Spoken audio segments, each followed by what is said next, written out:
Amen. It is good to be in the house of the Lord together this morning. While I'm saying a word about something that we're doing musically this morning, and to aid me, there's a card in the back of your pew that looks like this.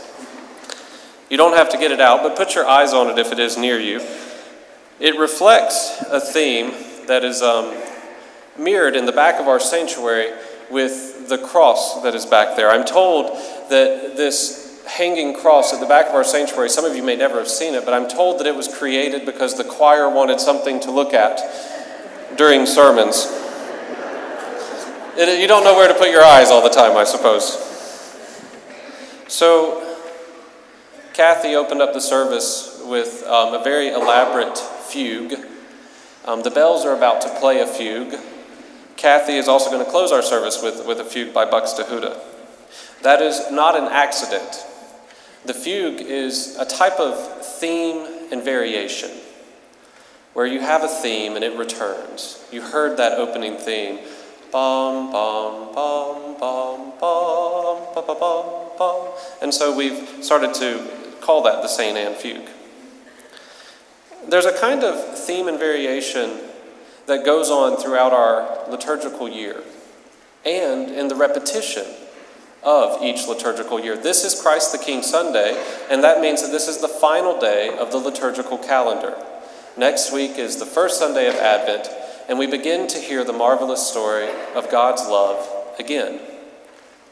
Once upon a time, I walked into Sandy Giles's office. He was our former pastor. I know many of you know Sandy. And I asked a question, why do you think we come to church every Sunday? And I remember what he said as being very profound. He said, because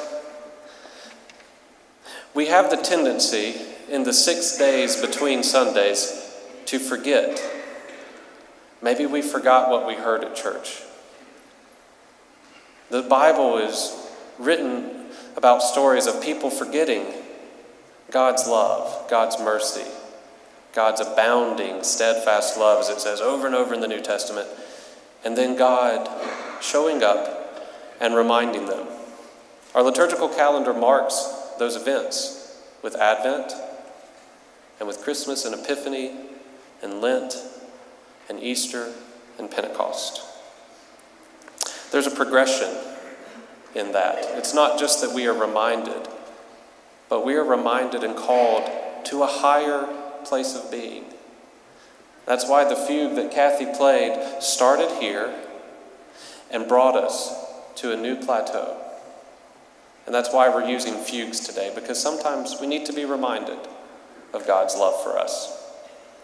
It's a beautiful form, but we need to hear it often, because it's been 6 days since I was in this room, and it's possible that I may have forgotten just a little bit of it. So let us be reminded today, let us be called to a higher plateau. And as it is Christ the King Sunday, let us be called into that new city, that community where we are all elevated together into God's love.